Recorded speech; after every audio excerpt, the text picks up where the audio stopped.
అటువంటి పరమాత్మ యొక్క దివ్యమంగళ విగ్రహాన్ని ఆపాదమస్తకం ఈ కంటితో, ఈ మాంసనేత్రంతో మనం దర్శనం చేయగలుగుతున్నాం కలియుగంలో. ఇంతకన్నా భాగ్యం ఏముంటుంది? కాదు కాదు. వెంకటేశ సమోదేవో నభూతో నభవిష్యతి. వెంకటేశ్వరావతారం రావడం వెనక ఉన్నటువంటి ప్రఖ్యాతి అటువంటిది.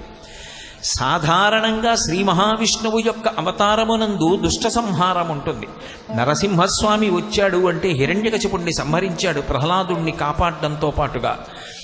అలాగే రామచంద్ర ప్రభు వచ్చారు అంటే కొన్ని లక్షల మంది రాక్షసుల యొక్క కుత్తుకలు కత్తిరించేశాడు. బండన భీముడు అర్థజన బంధవుడుజ్వల బాణతోణ కోదండ కళప్రచండ భుజతండవ కీర్తికి రామమూర్తికిన్ రెండవ సాటి దైవమికలీడనుచున్ గడకట్టి భేరికా డండ డండ డండ నిడదంబుల జండము నిండమత్త వేదండము నెక్కి చాటెదను దశరథీ కరుణాపయోనిధి అంటారు. ఆయన భుజములు రుద్రతాండవం చేస్తాయిట యుద్ధం చేస్తే. అలా పడగొడతాడు రాక్షసుల్ని. కొన్ని కోట్ల మందిని తెగటార్చాడు. కాలువలై ప్రవహించింది నెత్తురు. అంత రాక్షస సంహారం చేశాడు రామచంద్రమూర్తి. కానీ ద్వాపరయుగం దగ్గరికి వచ్చేటప్పటికీ జగద్గురువుగా నిలబడి భగవద్గీతనిచ్చి జ్ఞానోపదేశం చేసినటువంటి కృష్ణ భగవానుడు తనంత తానుగా రాక్షస సంహారం చేశాడు. తాను పార్థసారథి అయి ధర్మపక్షపాతి అయి పాండవుల చేత రాక్షస సంహారం చేయించాడు. కన్నులు తెరువని కడుచిన్ని పాపడై దానవి చనుబాలు త్రావి చంపే ఏడాది కుర్రడై ఎగసి తృణావర్తు మెడపట్టుకుని చీరి మృతులు చేసి అంటారు పోతన గారు. అసలు ఇంకా కన్నులు కూడా సరిగ్గా తెరవడం రానటువంటి చంటి పిల్లవాడిగా ఉన్నప్పుడే ఆయన ఆ వచ్చినటువంటి పూతన వంక చూశాడు. చూసి ఓహో వస్తున్నది పూతన అని తెలుసుకుని పూతనా సంహారం చేశాడు. ఎంతమంది రాక్షసుల్ని పడగొట్టాడు. పూతనా సంహారం, శకటాసుర సంహారం, బకాసుర సంహారం, ధేనుకాసుర సంహారం, గోవర్ధనోద్ధరణం, అఘాసుర సంహారం, ఎంతమంది రాక్షసుల్ని మర్దించాడు. కంసుణ్ణి మర్దించాడు. ఎంతమంది, ఒకరా ఇద్దరా, అంతమందిని తాను సంహరించాడు. పాండవుల పక్షంలో నిలబడి ధర్మపక్షపాతి అయి ఎందరో అధర్మానికి పరాపుగా నిలబడినటువంటి వాళ్ళని పడగొట్టాడు. కానీ వెంకటేశ్వరావతారం దగ్గరికి వచ్చేటప్పటికీ ఒక మహాద్భుతం ఉంది. కలిపురుషుని యొక్క ప్రచోదనం చేత, కలియుక్క ఉద్ధతి చేత జనులందరూ పాపమునకు ఆకర్షింపబడుతుంటే కేవలము అప్పటికి ఆ కార్యం జరిగిపోయి భోగం అనుభవిస్తే చాలు అనుకుని 4 పురుషార్థములలో అర్ధము, కామము, ధర్మము నుంచి ముడి విడిపోతే అర్ధకామముల యందు ఉన్నటువంటి శ్రద్ధ ధర్మముతో లేకుండా జనులు పాపజీవనాన్ని గడుపుతుంటే అటువంటి వారి పాపములు తొలగించడానికి తాను వచ్చి ఆ పైన ఆ శేషశైలం మీద, ఆ వెంకటాచల పర్వతం మీద, ఆనంద నిలయంలో పద్మపీఠం మీద నిలబడి వచ్చినటువంటి వారి పాపములు తొలగించడానికి వారి దగ్గర ద్రవ్యాన్ని పుచ్చుకొని ఆపదలు తీసి, వారి తల వెంట్రుకలు తీసి, పాపాలు తీసి రక్షణ చేస్తున్నాడు తప్ప వేరొక మాట కలిపురుషుడి యొక్క ఉద్ధతికి మీరు వశవర్తులు కాకండి, అలా వశపడితే పాపము వలన నశించిపోతారని మనకి పాఠం నేర్పుతున్నాడు తప్ప పాపము చేశారని సంహరించడం మాత్రం వెంకటేశ్వరావతారంలో చెయ్యలేదు.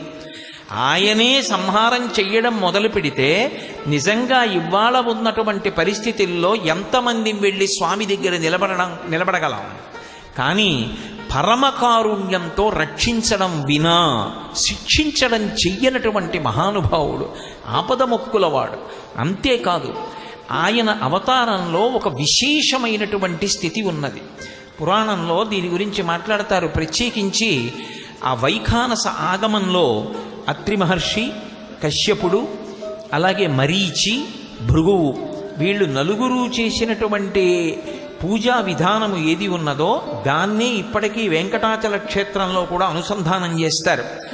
అటువంటి పరమ ప్రాచీనమైనటువంటి వైఖానసుల చేత అర్చింపబడేటటువంటి స్వామి యొక్క వైభవాన్ని వైఖానస ఆగమాలు కీర్తించాయి. అందులో ఒక మాట చెప్తారు. స్వామి యొక్క వైభవమేమీ కలియుగంలో అంటే దశవర్షైస్తు యత్పుణ్యం క్రియేతు కృతేయుగే క్రియతేతు కృతేయుగే. మనం ఒకవేళ కృతయుగంలో పుట్టి ఉంటే, కృతయుగంలో 10 సంవత్సరముల పాటు చేస్తే వచ్చేటటువంటి పుణ్యం ఎంత అన్నది ఆలోచించి ఆ పక్కన పెట్టి ఉంచారనుకోండి.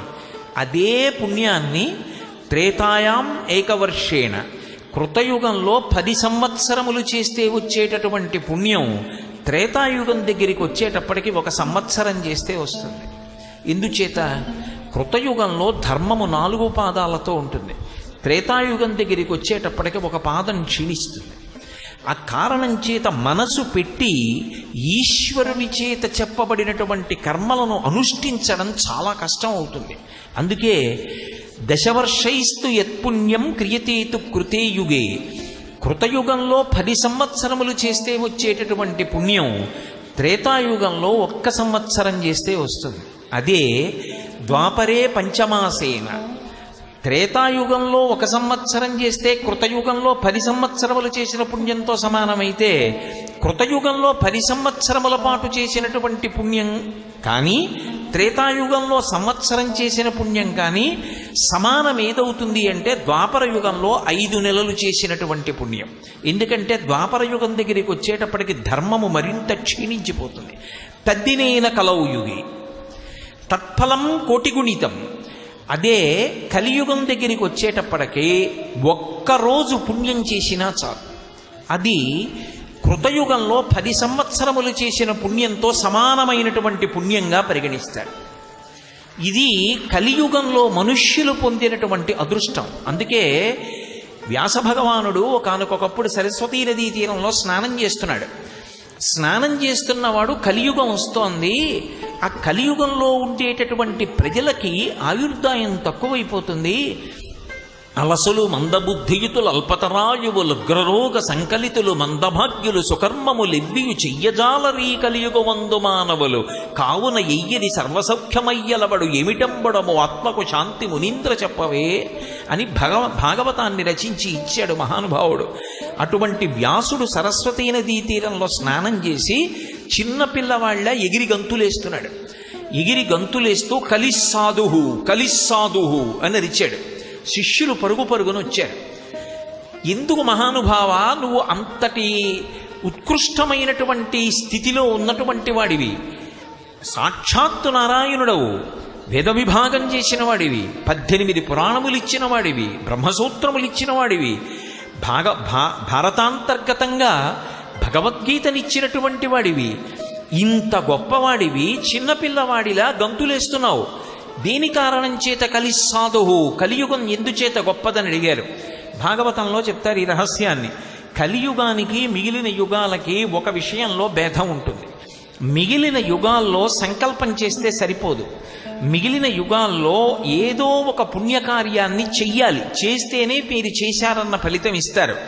అదే కలియుగం దగ్గరికి వచ్చేటప్పటికి చెయ్యడం మానేయమని నేను చెప్పట్లేదు, నేను చెప్పింది బాగా జాగ్రత్తగా పట్టుకోండి. త్రికరణ శుద్ధిగా చెయ్యాలనుకుని చెయ్యలేకపోయాడు అనుకోండి. కోటేశ్వరరావు గారు చెప్పారండి మేము అనుకుని వదిలేస్తామని కాదు, త్రికరణ శుద్ధిగా అనుకున్నాడు. నేను కాశీ వెళ్ళాలి, గంగా స్నానం చెయ్యాలి, విశ్వనాథుణ్ణి దర్శించాలి, విశాలాక్షిని సేవించాలి, అన్నపూర్ణమ్మకి పూజించాలి అనుకున్నాడు, కానీ వెళ్ళలేకపోయాడు.